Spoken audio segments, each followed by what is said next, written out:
शुक्लांबरधरं विष्णुं शशिवर्णं चतुर्भुजं प्रसन्नवदनं ध्यायेत् सर्वविघ्नोपशान्तये। गुरुर्ब्रह्मा गुरुर्विष्णु गुरुर्देवो महेश्वरः गुरुः साक्षात् परब्रह्म तस्मै श्री गुरवे नमः। सरस्वती नमस्तुभ्यं वरदे कामरूपिणी विद्यारम्भं करिष्यामि सिद्धिर्भवतु मे सदा। ಹರಿ ಓಂ. ಎಲ್ಲರಿಗೂ ಶುಭೋದಯ. ಅದ್ಭುತವಾದ, ಸುಂದರವಾದ, ಅತೀ ಪವಿತ್ರವಾದ ನಮ್ಮ ಒಳಗೆ ಇರುವಂತಹ ಈ ದೇವಾಲಯಕ್ಕೆ ಎಲ್ಲರಿಗೂ ಪ್ರೀತಿಯ ಆತ್ಮೀಯ ಸ್ವಾಗತ. ನನ್ನ ಗುರುವಾಗಿರುವ ಕೇರಳದ ಕಾಂಜಂಗಾಡಿನ ಆನಂದಾಶ್ರಮದ ಪಪ್ಪಾ ಸ್ವಾಮಿ ರಾಮದಾಸ್ ಮತ್ತು ನನ್ನ ತಾಯಿ ತಂದೆಯರ ಚರಣಾರವಿಂದಗಳಲ್ಲಿ ಅನಂತ ಪ್ರಣಾಮಗಳು. ಆದಿಶಂಕರಾಚಾರ್ಯನ ಸ್ಮರಿಸುತ್ತಾ ನಮ್ಮ ಈ ದಿನದ ಕಾರ್ಯಕ್ರಮವನ್ನ ಶುರು ಮಾಡೋಣ.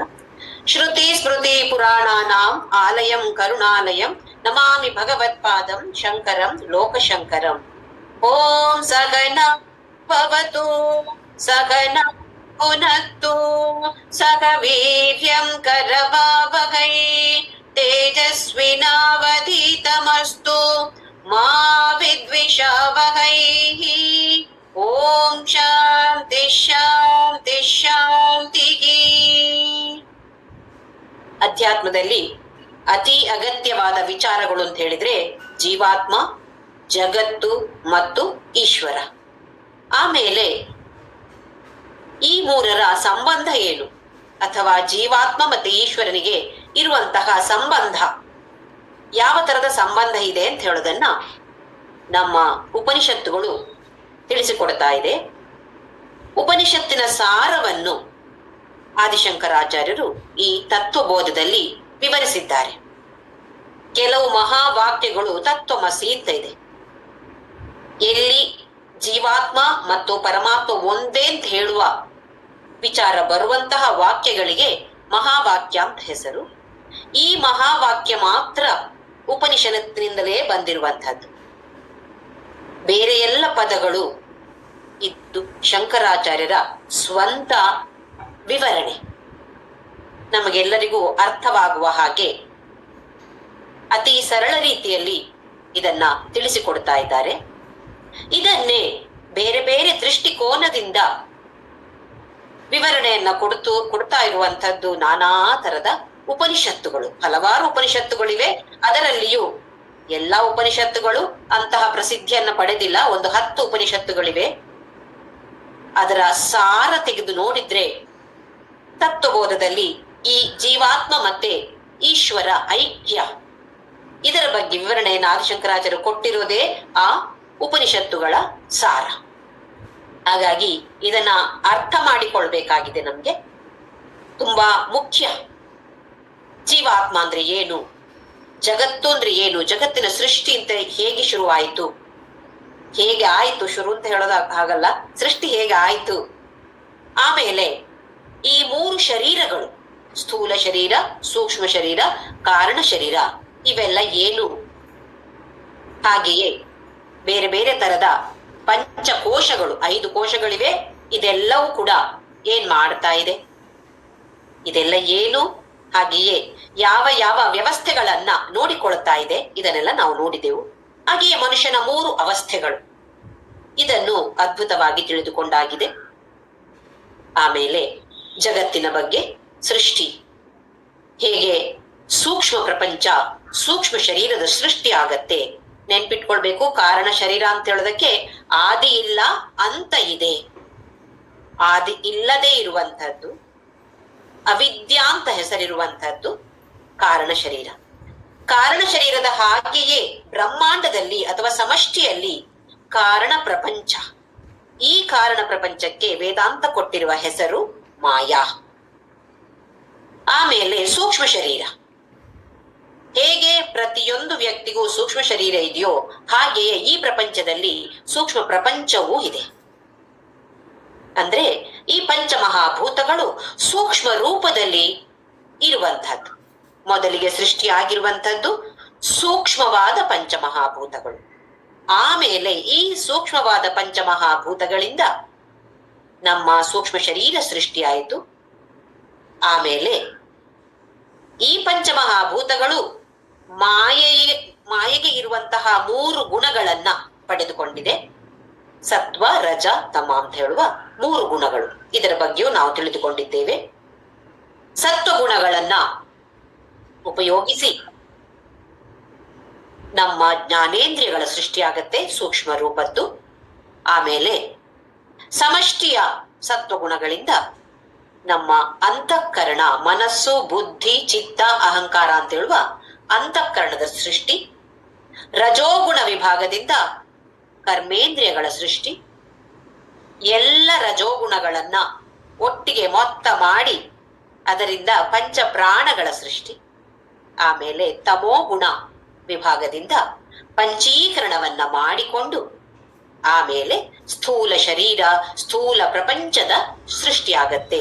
ಸ್ಥೂಲ ಪ್ರಪಂಚ ಅಂತ ಹೇಳಿದ್ರೆ ಪಂಚಮಹಾಭೂತಗಳೇ. ನಮ್ಮ ರಸಾಯನಶಾಸ್ತ್ರದ ಪ್ರಕಾರ ಹಲವಾರು ಎಲಿಮೆಂಟ್ಸ್ ಇದೆ ಅಂತ ಹೇಳ್ತಾರೆ. ಪೀರಿಯಾಡಿಕ್ ಟೇಬಲ್ ಅಂತ, ನಾವು ಕೆಮಿಸ್ಟ್ರಿ ಕಲ್ತವರಿಗೆ ಪೀರಿಯಾಡಿಕ್ ಟೇಬಲ್ ಅಂತ ಗೊತ್ತಿದೆ, ಕಲ್ತಿದ್ದೇವೆ ನಾವು. ನಮ್ಮ ವೇದಾಂತ ಏನ್ ಹೇಳತ್ತೆ ಅಂತ ಹೇಳಿದ್ರೆ ಈ ಪಂಚಮಹಾಭೂತಗಳಿಂದಲೇ ಅವೆಲ್ಲವೂ ಬಂದಿರುವಂತಹದ್ದು. ಹಾಗೆ ಪ್ರಪಂಚ, ಅದಕ್ಕೆ ಪ್ರಪಂಚ ಅಂತ ಹೆಸರು. ಪಂಚ ಅಂದ್ರೆ 5, ಶ್ರೇಷ್ಠವಾದ ಈ 5 ಯಾವುದು? ಪಂಚಮಹಾಭೂತಗಳು. ಆಕಾಶ, ವಾಯು, ಅಗ್ನಿ, ಜಲ, ಪೃಥ್ವಿ. ಇದರಿಂದ ಉಂಟಾಗಿರುವಂತದ್ದೇ ಈ ಪ್ರಪಂಚ. ಹಾಗೆಯೇ ನಮ್ಮ ಸ್ಥೂಲ ಶರೀರದ ಸೃಷ್ಟಿಯ ಬಗ್ಗೆಯೂ ವಿವರಣೆಯನ್ನ ತಿಳಿದುಕೊಂಡಿದ್ದೇವೆ.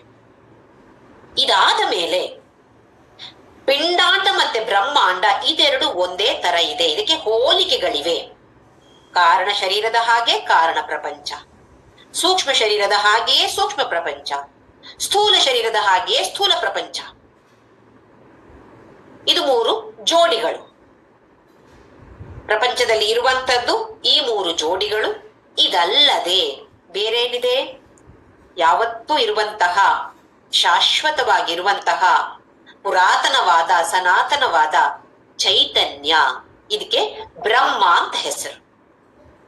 ಶುದ್ಧವಾದ ಚೈತನ್ಯ, ನಿರ್ಗುಣವಾದದ್ದು, ನಿರಾಕಾರವಾದದ್ದು, ಅವಿನಾಶಿಯಾದದ್ದು, ಅವ್ಯಯವಾದದ್ದು. ಇದೆಲ್ಲವೂ ಆ ಚೈತನ್ಯವನ್ನ ಹೇಳಿಕೊಳ್ಳುವಂಥದ್ದು. ಯಾವ ಗುಣವೂ ಇಲ್ಲ. ಆದ್ರೂ ನಮಗೆ ಅರ್ಥ ಆಗ್ಬೇಕು ಅಂತಾದ್ರೆ ಗುಣ ಇಲ್ಲದ್ದು ಅಂತ ಹೇಳ್ಬೇಕಲ್ಲ. ಅದಕ್ಕೋಸ್ಕರ ನಿರ್ಗುಣ, ನಿರಾಕಾರ, ಆಕಾರವೇ ಇಲ್ಲ. ನಿರ್ವಿಕಾರ, ವಿಕಾರವೂ ಇಲ್ಲ. ಏನು ವಿಕಾರ ಅಂದ್ರೆ ಬದಲಾವಣೆಗಳು, ಯಾವ ಬದಲಾವಣೆಯೂ ಇಲ್ಲದೆ ಇರುವಂತದ್ದು ಈ ಶುದ್ಧ ಚೈತನ್ಯ. ಹಾಗೆ ನೋಡಿದ್ರೆ ಈ ಪಿಂಡಾಂಡ ಅಂತ ಹೇಳಿದ್ರೆ, ಈಗ ನಾವು ಒಂದು ವ್ಯಕ್ತಿ, ನಾವು ಒಂದು ಪಿಂಡಾಂಡವೇ. ನಮ್ಮಲ್ಲಿ ಸ್ಥೂಲ ಶರೀರ, ಸೂಕ್ಷ್ಮ ಶರೀರ, ಕಾರಣ ಶರೀರ ಇದೆ. ಇದಲ್ಲದೆ ಏನಿದೆ ನಮ್ಮಲ್ಲಿ? ಇದು ನಮ್ಗೆ ಗೊತ್ತಿದೆ. ಈಗ ಆ ಶುದ್ಧವಾದ ಚೈತನ್ಯ ಎಲ್ಲ ಕಡೆಯೂ ಇದೆ, ಹಾಗೆ ನಮ್ಮಲ್ಲಿಯೂ ಇದೆ, ಒಳಗೆಯೂ ಇದೆ, ಹೊರಗೆಯೂ ಇದೆ. ಆ ಶುದ್ಧ ಚೈತನ್ಯದ ಪ್ರತಿಬಿಂಬವೂ ಇದೆ ನಮ್ಮ ದೇಹದಲ್ಲಿ. ಇದಕ್ಕೆ ಹೆಸರು ಜೀವಾತ್ಮ. ಹಾಗಾದ್ರೆ 3 ಅಂಶಗಳು ನಮ್ಮಲ್ಲಿವೆ. ಶುದ್ಧ ಚೈತನ್ಯ, ಈ ದೇಹ ಅಂತ ಹೇಳಿದ್ರೆ ಶರೀರತ್ರಯ ಅಂತ ಇಟ್ಕೊಳ್ಬೇಕು. 3 ಶರೀರಗಳು ಇವೆ ನಮ್ಮಲ್ಲಿ. ಕಾಣುವಂಥದ್ದು ಒಂದೇ ಆದ್ರೂ ಈಗ ನಮ್ಗೆ ಗೊತ್ತಿದೆ 3 ಶರೀರಗಳಿವೆ ಅಂತ. ಆಮೇಲೆ 3ನೇ ಅಂಶ ಶುದ್ಧ ಚೈತನ್ಯದ ಪ್ರತಿಬಿಂಬ ಜೀವಾತ್ಮ. ಈ 3 ಅಂಶಗಳು ನಮ್ಮಲ್ಲಿವೆ. ಇದು ಪಿಂಡಾಂಡ ಆಯ್ತು. ಬ್ರಹ್ಮಾಂಡದಲ್ಲಿ ಇದೇ ತರದಲ್ಲಿ ಸ್ಥೂಲ ಪ್ರಪಂಚ ಇದೆ, ಸೂಕ್ಷ್ಮ ಪ್ರಪಂಚ, ಕಾರಣ ಪ್ರಪಂಚವೂ ಇದೆ. ಆಮೇಲೆ ಶುದ್ಧ ಚೈತನ್ಯ ಎಲ್ಲ ಕಡೆಯೂ ಇದೆ. ಆಮೇಲೆ ಮೂರನೇದಾಗಿ ಆ ಶುದ್ಧ ಚೈತನ್ಯದ ಪ್ರತಿಬಿಂಬ ಈ ಬ್ರಹ್ಮಾಂಡದಲ್ಲಿದೆ. ಅಂತಹ ಪ್ರತಿಬಿಂಬಕ್ಕೆ ಹೆಸರು ಈಶ್ವರ. ಈ ವಿದ್ಯಾರ್ಥಿಗೆ ಸಂಶಯ ಬರ್ತಾ ಇದೆ, ಈ ಪಿಂಡಾಂಡ ಮತ್ತೆ ಬ್ರಹ್ಮಾಂಡ ಒಂದೇ ಅಂತ ಹೇಗೆ ಹೇಳೋದು? ಈ ಪಿಂಡಾಂಡದಲ್ಲಿರುವಂತಹದಕ್ಕೆ ಅಹಂಕಾರ, ನಾನು ಅಂತ ಹೇಳುವ ಅಹಂಕಾರ ಇದೆ. ನಾನು ಇಲ್ಲಿ ಇದ್ದೇನೆ, ಕೂತಿದ್ದೇನೆ, ಕೇಳ್ತಾ ಇದ್ದೇನೆ, ಮಾತಾಡ್ತಾ ಇದ್ದೇನೆ, ನಾನು ಅಂತ ಹೇಳುವ ಅರಿವು ಇದೆ, ಅವೇರ್ನೆಸ್ ಇದೆ ನಮ್ಗೆ. ಅಹಂಕಾರ ಅಂತ ಹೇಳಿದ್ರೆ ಏನೋ ದೊಡ್ಡ ಗರ್ವ ಆಗ್ಬೇಕು ಅಂತ ಇಲ್ಲ.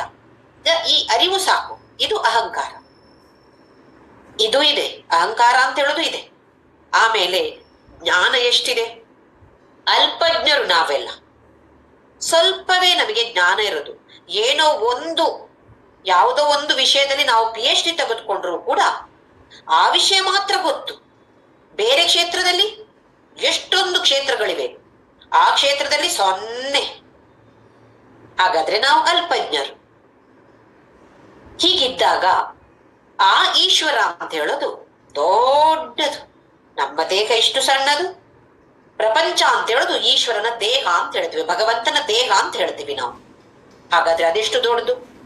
ಸರ್ವಜ್ಞ ಈಶ್ವರ ಅಂತ ಹೇಳಿದ್ರೆ ಎಲ್ಲವೂ ಗೊತ್ತಿರುವಂತಹದ್ದು, ಯಾವ ಅಹಂಕಾರವೂ ಇಲ್ಲದೆ ಇರುವಂತದ್ದು, ಅಥವಾ ನಿರಹಂಕಾರ. ಇದೆರಡು ವಿರೋಧವಾಗಿಲ್ವೇ? ಇದೆರಡು ಒಂದೇ ಅಂತ ಹೇಗೆ ಹೇಳದು? ಈ ಸಂಶಯವನ್ನ ಗುರುವಿನ ಮುಂದೆ ಇಟ್ಟಾಗ ಗುರು ಹೇಳ್ತಿದ್ದಾನೆ, ಸ್ಥೂಲ ಸೂಕ್ಷ್ಮ ಶರೀರ ಅಭಿಮಾನಿ ತ್ವಂ ಪದ ವಾಚ್ಯಾರ್ಥ. ಈಗ ತತ್ ತ್ವಂ ಅಸಿ ಅಂತ ಹೇಳುವ ಮಹಾವಾಕ್ಯ. ತತ್ ಅಂತ ಹೇಳಿದ್ರೆ ಅದು, ತ್ವಂ ಅಂದ್ರೆ ನೀನು, ಅಸಿ ಅಂತ ಹೇಳಿದ್ರೆ ಅದು ಆಗಿದ್ಯಾ, ನೀನು ಅದು ಆಗಿದ್ದೀಯಾ ಅಂತ ಹೇಳುವಂತದ್ದು ತತ್ವಮಸಿ. ಇಲ್ಲಿ ತತ್ವ ಅಂತ ಈಗ ನಾವು ತತ್ವಬೋಧ ಅಂತ ಕಲಿತೇವಲ್ಲ, ಆ ತತ್ವದ ಅರ್ಥ ಅಲ್ಲ ಇಲ್ಲಿ. ತತ್ ತ್ವಂ ಅಸಿ 3 ಪದಗಳಿವೆ ಈ ಒಂದು ಮಹಾವಾಕ್ಯದಲ್ಲಿ. ತತ್ವಮಸಿ, ತತ್ ಅಂದ್ರೆ ಅದು, ತ್ವಂ ಅಂದ್ರೆ ನೀನು, ಅಸಿ ಅಂತ ಹೇಳಿದ್ರೆ ಆಗಿದ್ದೀಯಾ, ನೀನು ಅದುವೇ ಆಗಿದ್ದೀಯಾ. ಅದರಲ್ಲಿ ನೀನು ಅಂದ್ರೆ ಏನು, ಅದು ಅಂದ್ರೆ ಏನು ಅಂತ ಹೇಳೋದಿಕ್ಕೆ ಇಲ್ಲಿ ವಿವರಣೆಯನ್ನ ಕೊಡ್ತಿದ್ದಾರೆ. ಸ್ಥೂಲ ಸೂಕ್ಷ್ಮ ಶರೀರ ಅಭಿಮಾನಿ ಆದಂಥವನಿಗೆ ತ್ವಂ ಪದ ವಾಚ್ಯಾರ್ಥ. ನಾವೆಲ್ಲರೂ ಈಗ ಸ್ಥೂಲ ಶರೀರದ ಅಭಿಮಾನಿಗಳು, ಸೂಕ್ಷ್ಮ ಶರೀರದ ಅಭಿಮಾನಿಗಳು. ನಾನು ಸಂತೋಷವಾಗಿದ್ದೇನೆ ಅಂತ ಹೇಳಿದ್ರೆ ಅದರಲ್ಲಿ ನಾನು ಅಂತ ಹೇಳೋದು ಮನಸ್ಸು, ಮನಸ್ಸು ಅಂತ ಹೇಳೋದು ಸೂಕ್ಷ್ಮ ಶರೀರದ ಒಂದು ಅಂಶ, ಒಂದು ಭಾಗ. ಹಾಗಾದ್ರೆ ಅಲ್ಲಿ ನಾನು ಅಂತ ಹೇಳಿದ್ರೆ ಸೂಕ್ಷ್ಮ ಶರೀರ ಆಯ್ತು. ನಾನು ದಪ್ಪಗಾಗಿದ್ದೇನೆ, ಯಾಕೋ ಗೊತ್ತಿಲ್ಲ ಅಂತ ಹೇಳಿದ್ರೆ ನಾನು ಅಂತ ಹೇಳಿದ್ರೆ ಶರೀರ. ಹಾಗಾದ್ರೆ ನಾನು ಅಂತ ಹೇಳೋದಕ್ಕೆ ಸ್ಥೂಲ ಸೂಕ್ಷ್ಮ ಶರೀರ ಅಭಿಮಾನಿಗಳಿಗೆ ತ್ವಂ ಅಂತ ಹೇಳೋದು ಒಂದು ಪದವಾಚ್ಯಾರ್ಥ. ಯಾವ ಪದವನ್ನ ಸೂಚಿಸುತ್ತೆ ಅದು? ನೀನು ಅಂತ ಹೇಳಿದಾಗ ಬಹುಶಃ ಸ್ಥೂಲ ಶರೀರವೂ ಇರ್ಬೋದು, ಸೂಕ್ಷ್ಮ ಶರೀರವೂ ಇರ್ಬೋದು, ಯಾವುದೋ ಒಂದು, ಇದರದ್ರಲ್ಲಿ ಯಾವುದೋ ಒಂದನ್ನ ಸೂಚಿಸ್ತಾ ಇದೆ ಆ ಪದ ನೀನು ಅಂತ ಹೇಳಿದ್ರೆ. ಉಪಾಧಿ ವಿನಿರ್ಮುಕ್ತಂ ಸಮಾಧಿ ದಶಾ ಸಂಪನ್ನಂ ಶುದ್ಧಂ ಚೈತನ್ಯಂ ತ್ವಂ ಪದ ಲಕ್ಷ್ಯಾರ್ಥ. ಈ ಒಂದು ಶಬ್ದಕ್ಕೆ, ಪದಕ್ಕೆ ಬರುವಂತಹ ಅರ್ಥ ಒಂದಿದೆ, ಹಾಗೆಯೇ ಅದರ ಅಂತರಾರ್ಥ ಏನಿದೆ.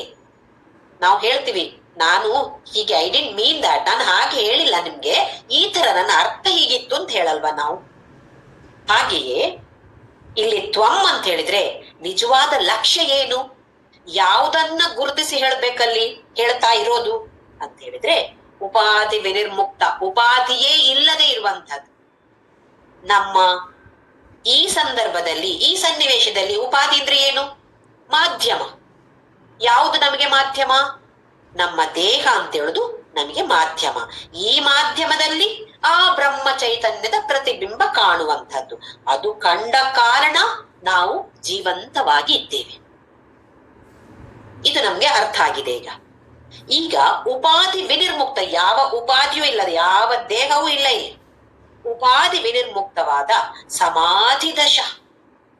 ಸಮಾಧಿ ದಶ ಅಂತ ಹೇಳಿದ್ರೆ ಈಗ ಯಾರಾದ್ರೂ ಒಂದು ಕತೆ ಹೇಳಿದ್ರೆ, ಈಗ ಮಕ್ಕಳಿಗೆ ಕತೆ ಹೇಳ್ತಾ ಇದ್ದೇವೆ ಅಂತ ಅನ್ಕೊಳ್ಳೋಣ, ನಮಗೂ ಹಾಗೆ ಆಗತ್ತೆ. ಯಾರಾದ್ರೂ ಒಂದು ಅದ್ಭುತವಾದ ರೋಮಾಂಚಕವಾದ ಕತೆ ಹೇಳ್ತಾ ಇದ್ರೆ ಕೇಳೋರು ಹೇಗಿರ್ತಾರೆ? ನಾವೇ ಆ ಸನ್ನಿವೇಶದಲ್ಲಿ ಹೀರೋವೋ ಹೀರೋಯಿನ್ ನಾವೇ. ಸಿನಿಮಾ ನೋಡುವಾಗ್ಲೂ ಹಾಗಾಗತ್ತೆ. ಎಷ್ಟೊಂದು ಜನ ಸಿನಿಮಾ ನೋಡುವಾಗ ಅದು, ನಾವು ಹುಡುಗಿಯರು ಹೆಂಗಸರಾದ್ರೆ ನಾನೇ ಹೀರೋಯಿನ್ ಅಂತ ಒಂದು ಭಾವನೆ, ಹುಡುಗರಾದ್ರೆ ನಾನೇ ಹೀರೋ ಅಂತ ಹೇಳುವ ಭಾವನೆ ಬಂದ್ಬಿಡತ್ತೆ. ಆ 3 ಗಂಟೆ ತಲೆ ಮಾಡಿರ್ತಾರೆ ಥಿಯೇಟರ್ ಅಲ್ಲಿ, ಇದು ಮಾತ್ರ ಕಾಣ್ತಾ, ಸ್ಕ್ರೀನ್ ಅಲ್ಲಿ ಅದು ಮಾತ್ರ, ಸಿನಿಮಾ ಮಾತ್ರ ಕಾಣ್ತಾ ಇರತ್ತೆ. ಅವಾಗ ನಾವ್ ಅದ್ರಲ್ಲಿ ಎಷ್ಟೊಂದು ಇನ್ವಾಲ್ವ್ ಆಗಿರ್ತೇವೆ ಅಂತ ಹೇಳಿದ್ರೆ, ಆ ಹೀರೋವೋ ನಾಯಕಿಯೋ ನಾಯಕನಿಗೆ ಏನಾದ್ರೂ ಆದ್ರೆ ನಮ್ಮ ಕಣ್ಣಲ್ಲಿ ನೀರು ಬಂದ್ಬಿಡತ್ತೆ. ನಮ್ಗೇನಾದ್ರೂ ಆಯ್ತಾ? ಇಲ್ಲ, ನಾವೇ ಆ ಪಾತ್ರಧಾರಿಯಾಗಿ ನಮಗೆ ಒಂದು ಅನುಭವ ಅದು ಅಲ್ವೇ? ಹಾಗೆ ಮಕ್ಕಳು ಕತೆ ಕೇಳ್ತಾ ಇದ್ರೆ ಕೆಲವು ಉಗುರು ಕಚ್ಚಿಕೊಂಡು ಕೂತಿರ್ತಾರೆ. ಹೌದಾ, ಹೀಗಾಯ್ತಾ, ಓಹೋ, ಅದೆಲ್ಲ ಊಹನೆ ಮಾಡ್ತಾ ಮಾಡ್ತಾ ಇರ್ತಾರೆ. ಅಂದ್ರೆ ಅದರಲ್ಲಿ ಸಮಾಧಿಯಲ್ಲೇ ಇರ್ತಾರೆ. ಅಂದ್ರೆ ಅಂತ ಒಂದು ಇನ್ವಾಲ್ವ್ಮೆಂಟ್. ಈಗ ಇಲ್ಲಿ ವಿದ್ಯಾರ್ಥಿಗೆ ಕೂಡ ಈ ಗುರು ಇಷ್ಟೆಲ್ಲ ವರ್ಣನೆಯನ್ನ ಮಾಡಿ, ನೀನು ಅಂತ ಹೇಳಿದ್ರೆ ಒಂದು ಅಲೆಯ ಹಾಗೆ ಅಲ್ಲ, ನೀನು ಅಂತ ಹೇಳಿದ್ರಲ್ಲಿ ನೀರು. ಅಲೆ ಅಂತ ನೀನು ಅನ್ಕೊಳ್ತೀಯಾ? ನೀನು ಅಂತ ಹೇಳಿದ್ರೆ ಒಂದು ಅಲೆ. ನೀನು ಅಂತ ಹೇಳಿದ್ರೆ ಆ ಶುದ್ಧ ಚೈತನ್ಯ ಅಂತ ಹೇಳುವ ಭಾವನೆಯಿಂದ ನೋಡ್ತೀಯಾ? ನೀನು ಅಂತ ಹೇಳಿದ್ರೆ ಆ ಶುದ್ಧ ಚೈತನ್ಯವೇ. ಹಾಗೆ ಸಮಾಧಿ ದಶ ಕೇಳ್ತಾ ಕೇಳ್ತಾ, ಓಹೋ, ನಾನು ಈ ದೇಹ ಅಲ್ಲ, ನಾನೀ ಮನಸ್ಸು ಅಲ್ಲ, ಬುದ್ಧಿ ಅಲ್ಲ, ಇಂದ್ರಿಯಗಳು, ನಾನು ಯಾವುದು ನಾನಲ್ಲ. ಹಾಗಾದ್ರೆ ನಾನು ಅಂದ್ರೆ ಯಾರು? ನಾನು ಅಂತ ಹೇಳಿದ್ರೆ ಆ ಬ್ರಹ್ಮ ಚೈತನ್ಯ, ಪ್ರಜ್ಞೆ ನಾನು ಅಂತ ಹೇಳುವ ಆ ಸಮಾಧಿ ದಶೆಯಲ್ಲಿದ್ದಾಗ ಶುದ್ಧ ಚೈತನ್ಯಂ ತ್ವಂ ಪದ ಲಕ್ಷಾರ್ಥ. ಹಾಗೆ ಶುದ್ಧ ಚೈತನ್ಯವೇ ಈ ತ್ವಂ ಅಂತ ಹೇಳುವ ಪದದ ಲಕ್ಷ್ಯ. ಅಂತರಾರ್ಥ ಏನು? ತ್ವಂ ಅಂತ ಹೇಳುವ ಪದದ ಅಂತರಾರ್ಥ ಆ ಶುದ್ಧ ಚೈತನ್ಯ. ಹಾಗೆಯೇ ಏವಂ ಸರ್ವಜ್ಞತ್ವಾದಿ ವಿಶಿಷ್ಟ ಈಶ್ವರ ತತ್ಪದ ವಾಚ್ಯಾರ್ಥ. ಈಶ್ವರ ಅಂತ ಹೇಳಿದ್ರೆ ಏನು? ಪದದ ಅರ್ಥ ಏನು ಅಂತ ಹೇಳಿದ್ರೆ, ಎಲ್ಲವನ್ನು ತಿಳಿದುಕೊಂಡವನು, ಸರ್ವಜ್ಞ, ನಿರಹಂಕಾರಿ. ಹೌದು, ಇದೆಲ್ಲವೂ ನಾವೀಗ ದೇವರನ್ನ ಅರ್ಚನೆ ಮಾಡ್ತಾ ಇರ್ತೇವೆ. ನೀನು ಹಾಗಿರುವಂತವನು, ಹೀಗಿರುವಂತವನು, ನಮಃ ನಮಃ ಅಂತ ಹೇಳಲ್ವ ನಾವು? ಬೇರೆ ಬೇರೆ ಗುಣಗಳನ್ನ ಹೇಳ್ತೀವಿ. ನೀನು ಹಾಗೆ ಸರ್ವಶಕ್ತಿಮಾನ್, ನೀನು ಸರ್ವಜ್ಞ, ನೀನು ಅಂತ ನಾನಾ ತರದ ಗುಣಗಳನ್ನ ಹೇಳಿ ಅರ್ಚನೆಯನ್ನ ಮಾಡ್ತೇವೆ, ಪೂಜೆಯನ್ನ ಮಾಡ್ತೇವೆ. ಈ ಈಶ್ವರ ಇದು ಪದದ ಅರ್ಥ. ಹಾಗಾದ್ರೆ ಲಕ್ಷ್ಯಾರ್ಥ ಏನು? ಉಪಾಧಿ ಶೂನ್ಯಂ ಶುದ್ಧ ಚೈತನ್ಯಂ ತತ್ ಪದ ಲಕ್ಷ್ಯಾರ್ಥ. ನಿಜವಾದ ಅರ್ಥ ಏನು? ಅಲ್ಲಿ ತತ್ ಅಂತ ಹೇಳಿದ್ರೆ ಆ ಬ್ರಹ್ಮ ಚೈತನ್ಯ, ಅದು ನೀನು. ಎಲ್ಲೋ ಅಲ್ಲಿ ಇಲ್ಲಿ ನೋಡಿ ಹೇಳ್ತೇನೆ ಅಂತೇಳಿ ಅಲ್ಲಿ ಮಾತ್ರ ಮೇಲೆ ಮಾತ್ರ ಇರುವುದು ಅಂತಲ್ಲ, ಎಲ್ಲ ಕಡೆ ಇರುವಂತಹ ಆ ಶುದ್ಧ ಚೈತನ್ಯವೇ ನೀನು. ಇದು ಈಶ್ವರ ಅಥವಾ ತತ್ ಅಂತ ಹೇಳಿದ್ರ ಲಕ್ಷ್ಯಾರ್ಥ.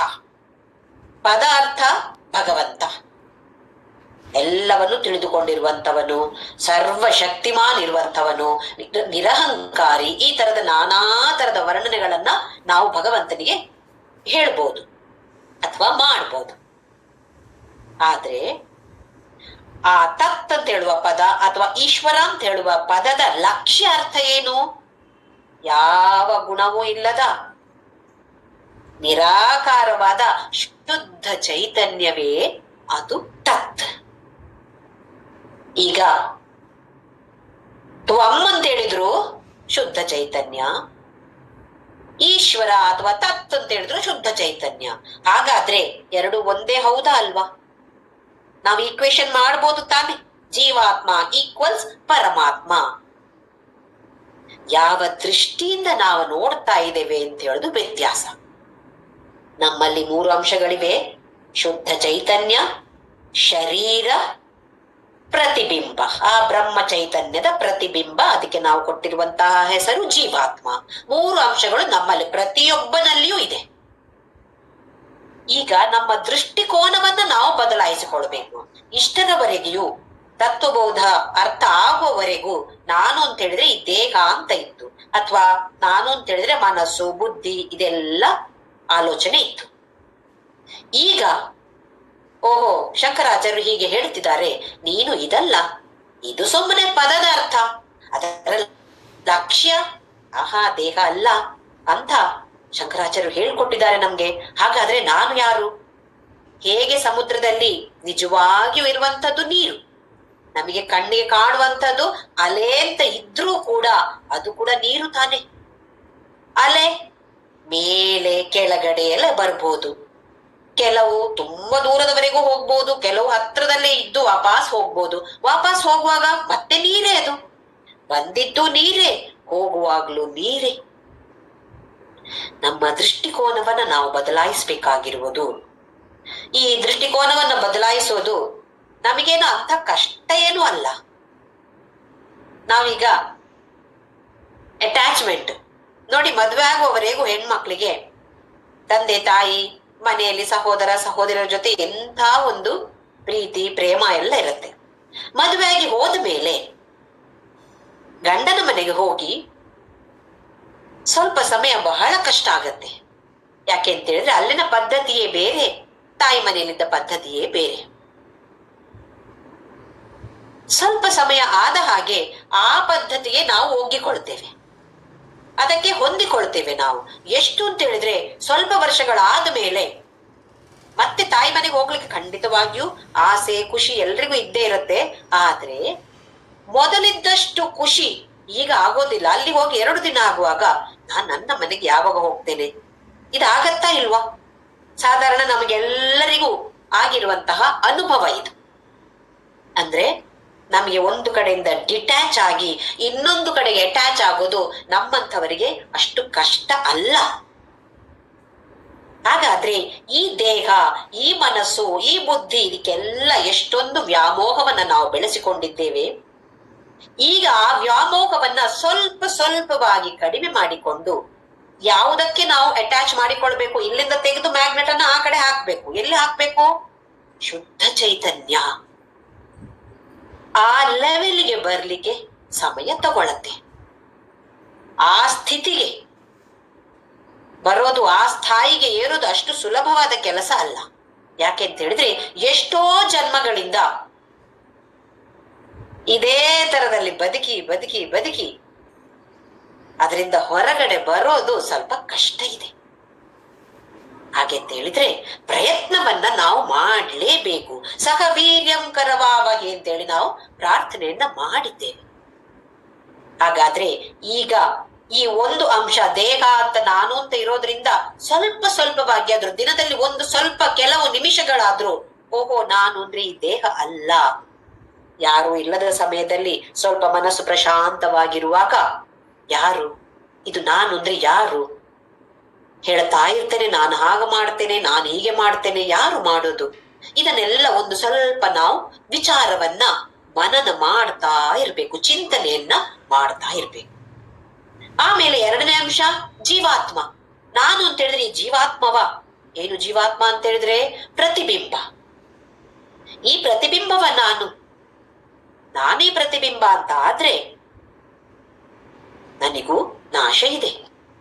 ಆದ್ರೆ ವೇದಾಂತ ಹೇಳುತ್ತೆ ನೀವು ಅಮೃತ, ಮರಣ ಇಲ್ಲದೆ ಇರುವವರು ನಾವೆಲ್ಲರೂ ಅಂತ ವೇದಾಂತ ಹೇಳುತ್ತೆ. ಈ ಜೀವಾತ್ಮ, ಈ ಮಾಧ್ಯಮ, ಸ್ಥೂಲ ದೇಹ ನಾಶ ಆದಾಗ ಆ ಸ್ಥೂಲ ದೇಹದಲ್ಲಿ ಇದ್ದಂತಹ ಪ್ರತಿಬಿಂಬ ನಾಶ ಆಗ್ಬಿಡತ್ತೆ. ಮತ್ತೆ ಸೂಕ್ಷ್ಮ ಶರೀರದಲ್ಲಿಯೂ ಪ್ರತಿಬಿಂಬ ಇದೆ, ಕಾರಣ ಶರೀರದಲ್ಲಿಯೂ ಪ್ರತಿಬಿಂಬ ಇದೆ. ಈ ಸ್ಥೂಲ ದೇಹ ನಾಶ ಆದಾಗ ಸೂಕ್ಷ್ಮ ಶರೀರ ಮುಂದಕ್ಕೆ ಸಾಗ್ತಾ ಇರತ್ತೆ. ಸ್ಥೂಲ ಶರೀರ ಇಲ್ಲದೆ ಇರುವಂತಹ ಸೂಕ್ಷ್ಮ ಶರೀರಕ್ಕೆ ಹೆಸರು ಪ್ರೇತ. ಸೂಕ್ಷ್ಮ ಶರೀರ ಸ್ಥೂಲ ಶರೀರದಿಂದ ಬೇರ್ಪಡೆ ಆಗೋದು, ಇದಕ್ಕೆ ಹೆಸರು ಮರಣ. ಮತ್ತೆ ಈ ಸೂಕ್ಷ್ಮ ಶರೀರ ಅದರಲ್ಲಿ ಆ ಪ್ರತಿಬಿಂಬ ಇದೆ. ಜೀವಾತ್ಮ ಅಂತ ಹೇಳುದು ಇನ್ನೊಂದು ಮಟ್ಟಿನಲ್ಲಿ ಇದೆ. ಸ್ಥೂಲ ಶರೀರದಲ್ಲಿ ಇದ್ದ ಜೀವಾತ್ಮ ಇಲ್ಲ, ಅದರಲ್ಲಿಯೂ ಜೀವಾತ್ಮ ಇದೆ. ಆದರೆ ಆ ಪ್ರತಿಬಿಂಬ ಬೇರೆ ತರದ ಪ್ರತಿಬಿಂಬ. ಹಾಗೆ ಆ ಸೂಕ್ಷ್ಮ ಶರೀರ ಏನ್ ಮಾಡತ್ತೆ? ಈಗ ಇನ್ನೊಂದು ದೇಹವನ್ನ ಹುಡುಕ್ತಾ ಹೋಗತ್ತೆ. ಇನ್ನೊಂದು ಯಾವ ದೇಹ ನಮ್ಗೆ ಸಿಗತ್ತೆ? ಅದು ಮುಂದಿನ ವಾರದ ವರ್ಣನೆಯಲ್ಲಿ ಬರುತ್ತೆ. ನಾವು ಮಾಡಿದ ಕರ್ಮ ಫಲದ ಪ್ರಕಾರ ನಮಗೆ ಉಚ್ಚ ಜನ್ಮ ಬರಬಹುದು ಅಥವಾ ನೀಚ ಜನ್ಮವೂ ಬರಬಹುದು. ನಾವು ಮಾಡಿದ ಕರ್ಮ ಫಲಗಳನ್ನ ಆ ಒಂದು ಬುದ್ಧಿ ಇರುವಂತಹ ಚೈತನ್ಯ ಇದೆ ನೋಡಿ, ಎಲ್ಲ ಲೆಕ್ಕ ಇಟ್ಟುಕೊಂಡಿದೆ. ನಮಗೆ ಎಷ್ಟು ಕಷ್ಟ, ಒಂದು ಲೆಕ್ಕ 2+2 ಮಾಡ್ಬೇಕಿದ್ರೆ ನಮ್ಗೀಗ ಕ್ಯಾಲ್ಕುಲೇಟರ್ ಬೇಕು, ಮೊಬೈಲ್ ಅಲ್ಲಿ ಹಾಕಿ ನೋಡ್ಬೇಕು. ಆ ಶುದ್ಧ ಚೈತನ್ಯ ಅಂತಹ ಬುದ್ಧಿ ಇರುವಂತದ್ದು. ಎಲ್ಲವೂ ಪ್ರತಿಯೊಬ್ಬರದ್ದು ಎಲ್ಲ ರೆಕಾರ್ಡ್ ಆಗಿ ಮೆಮರಿಯಲ್ಲಿ ಕೂತಿದೆ. ಅದೇ ಇಲ್ಲಿ ಬರುವಂತದ್ದು. ನನ್ನ ಸೂಕ್ಷ್ಮ ಶರೀರ ಬೇರೆಯವರ ಸೂಕ್ಷ್ಮ ಶರೀರದ ಜೊತೆ ಏನು ಕನ್ಫ್ಯೂಷನ್ ಆಗೋದಿಲ್ಲ. ಹಾಗೆ ಇನ್ನೊಂದು ಸ್ಥೂಲ ಶರೀರವನ್ನ ಪಡೆದುಕೊಳ್ಳುವಂಥದ್ದು. ಹಾಗಾದ್ರೆ ಈ ಜೀವಾತ್ಮ ಮತ್ತೆ ಅಲ್ಲಿ ಬೇರೆ ಕಡೆ ಹೋಯ್ತು. ಈಗ ಅಲ್ಲಿ ಆ ಹೊಸ ಶರೀರದಲ್ಲಿ ಹೊಸ ಪ್ರತಿಬಿಂಬ. ಹಾಗಾದ್ರೆ ನಾನು ಅಂತ ಹೇಳಿದ್ರೆ ಸ್ಥೂಲ ಶರೀರ ಅಲ್ಲ, ಸೂಕ್ಷ್ಮ ಶರೀರ ಅಲ್ಲ, ಕಾರಣ ಶರೀರ ಅಲ್ಲ. ನಾನು ಅಂತ ಹೇಳಿದ್ರೆ ಅದರಲ್ಲಿ ಬರುವಂತಹ ಪ್ರತಿಬಿಂಬವೂ ನಾನಲ್ಲ. ಹಾಗಾದ್ರೆ ನಾನು ಅಂತ ಹೇಳಿದ್ರೆ ಆ ಶುದ್ಧ ಚೈತನ್ಯ. ನಮ್ಮ ಈ ದೃಷ್ಟಿಕೋನವನ್ನ ನಾವು ಬದಲಾಯಿಸಬೇಕಾಗಿರೋದು ಸುಲಭ ಇಲ್ಲ. ಖಂಡಿತವಾಗಿಯೂ ಪ್ರಯತ್ನವನ್ನ ಮಾಡ್ತಾ ಮಾಡ್ತಾ ಹೋಗ್ಬೇಕು ನಾವು. ಹಾಗೆ ಏವಂಚ ಜೀವೇಶ್ವರಯೋ ಚೈತನ್ಯ ರೂಪೇಣ ಅಭೇದ. ಚೈತನ್ಯ ರೂಪದ ದೃಷ್ಟಿಕೋನದಿಂದ ನೋಡಿದ್ರೆ ಭೇದವೇ ಇಲ್ಲ. ಜೀವಾತ್ಮ ಮತ್ತೆ ಪರಮಾತ್ಮ ಎರಡು ಒಂದೇ. ಎರಡು ಕೂಡ ಮೂಲದಲ್ಲಿ ಏನು ಚೈತನ್ಯವೇ. ಹಾಗಾಗಿ ಚೈತನ್ಯ ರೂಪೇಣ ಅಭೇದ, ಭೇದ ಇಲ್ಲ.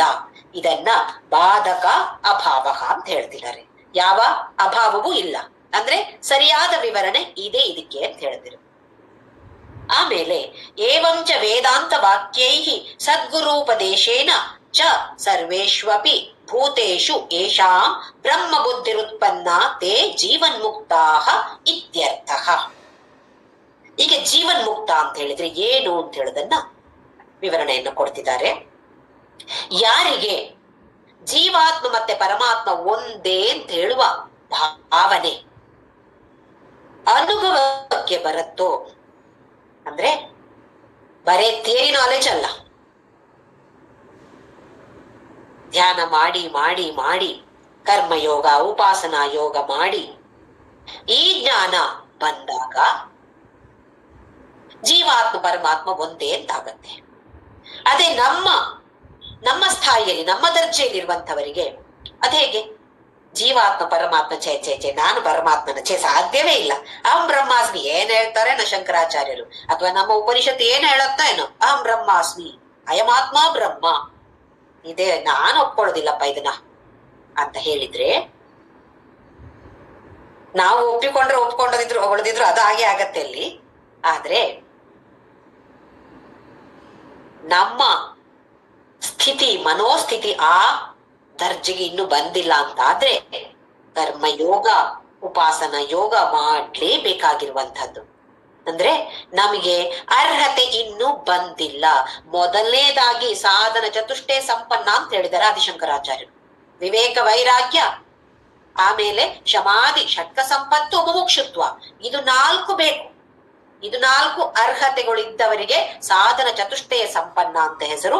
ಅಂಥವರು ಇದನ್ನ ಓದಿ ಅರ್ಥ ಮಾಡಿಕೊಳ್ಳೋದಿಕ್ಕೆ ಅರ್ಹತೆಯನ್ನ ಪಡೆದಂಥವರು. ನಮಗೆ ಇನ್ನು ಕೂಡ ಜೀವಾತ್ಮ ಪರಮಾತ್ಮ ಅಂತ ಹೇಳಿದ್ರೆ ಒಂದೇ ಅಂತ ಹೇಳುವ ಭಾವನೆ ಬರೋದಿಲ್ಲ ಅಂತ ಆದ್ರೆ ನಮ್ಮ ಕ್ವಾಲಿಫಿಕೇಶನ್ ಸ್ವಲ್ಪ ಕಡಿಮೆ ಆಗಿದೆ. ಮಾರ್ಕ್ ಸಾಲದು, ಪಾಸ್ ಆಗ್ಲಿಲ್ಲ ನಾವು ಪರೀಕ್ಷೆಯಲ್ಲಿ. ಹಾಗಾದ್ರೆ ಏನ್ ಮಾಡ್ಬೇಕು ನೋಡಿ, ಲಾಂಗ್ ಟರ್ಮ್ ಕೋರ್ಸ್ ಮಾಡ್ತಾರಲ್ಲ PUC ಅಲ್ಲಿ, ಮೆಡಿಕಲ್ ಕಾಲೇಜ್ ಇದೆ ನನ್ಗೆ ಇಷ್ಟೇ ರ್ಯಾಂಕಿನ ಒಳಗೆ ಬರಬೇಕು, ಬಾರದೇ ಇದ್ದವ್ರು ಏನ್ ಮಾಡ್ತಾರೆ ಲಾಂಗ್ ಟರ್ಮ್ ಕೋರ್ಸ್ ಮಾಡ್ತಾರೆ. ನಾವು ಮಾಡ್ಬೇಕು ಲಾಂಗ್ ಟರ್ಮ್ ಕೋರ್ಸ್.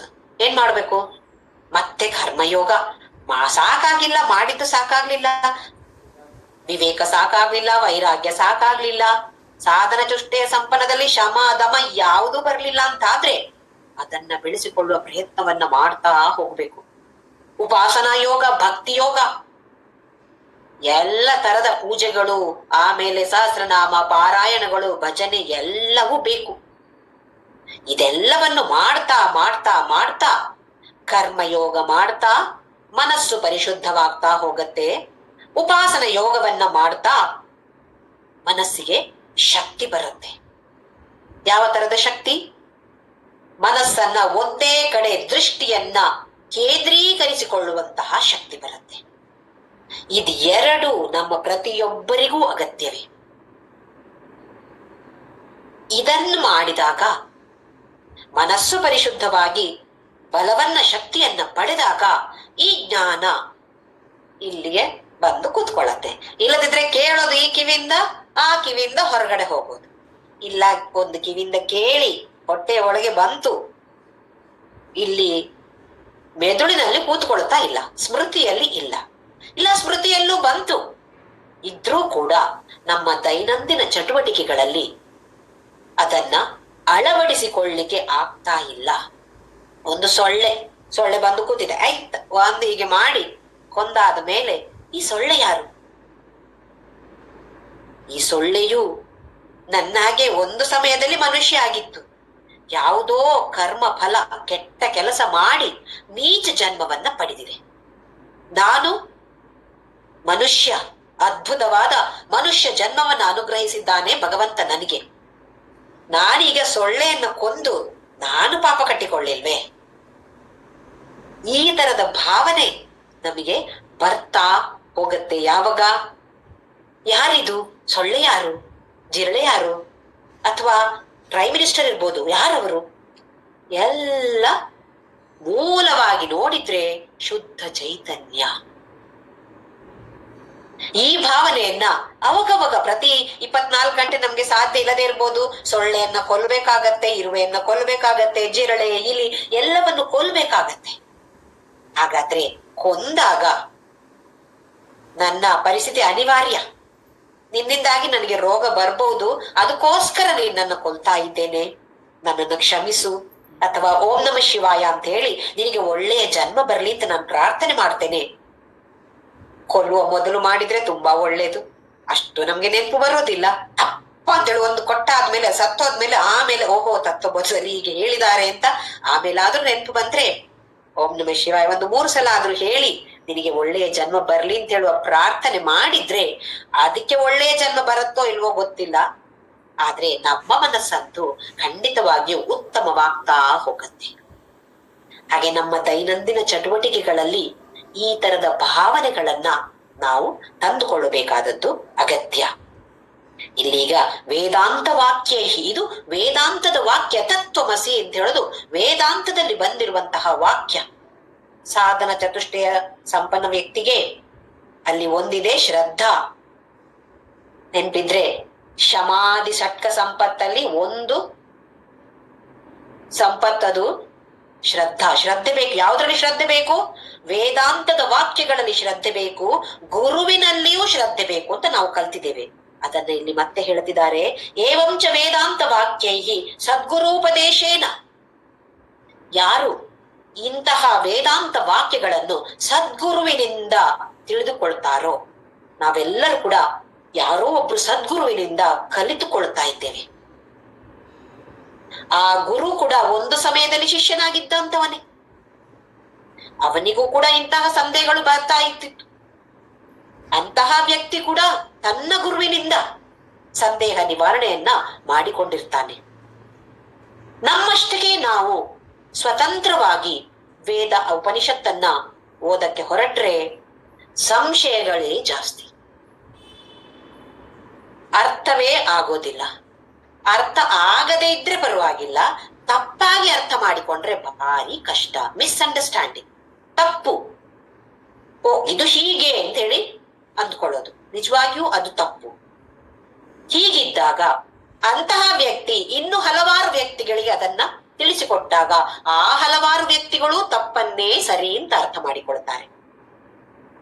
ಅದಕ್ಕೋಸ್ಕರ ಸ್ವತಂತ್ರವಾಗಿ ಉಪನಿಷತ್ತನ್ನ ಯಾರು ಕೂಡ ಓದಿ ಅರ್ಥ ಮಾಡಿಕೊಳ್ಳಿಕ್ಕೆ ಪ್ರಯತ್ನವನ್ನ ಮಾಡಿದ್ರೆ ತುಂಬಾ ಕಷ್ಟ ಇದೆ ಅಂತ ಹೇಳ್ತಾರೆ, ಅಥವಾ ಮಾಡೋದು ಬೇಡ ಅಂತ ಹೇಳ್ತಿದ್ದಾರೆ.